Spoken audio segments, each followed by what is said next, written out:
Hi అండి, నమస్తే అందరికీ. ఈరోజు గుమ్మడికాయతో హల్వా ఎలా చేయాలో చూద్దాము. ముందుగా గుమ్మడికాయని మనం కడుక్కొని ముక్కలుగా కట్ చేసుకొని ఇలా తొక్క తీసుకొని రెడీగా పెట్టుకోవాలి.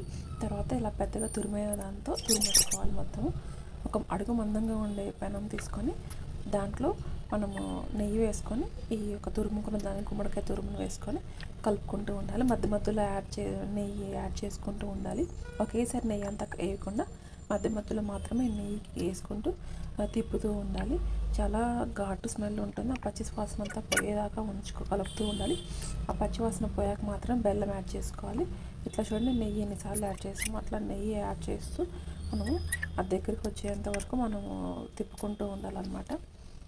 చివరిగా మనము యాలకుల పొడి వేసుకొని కలుపుకోవడమే.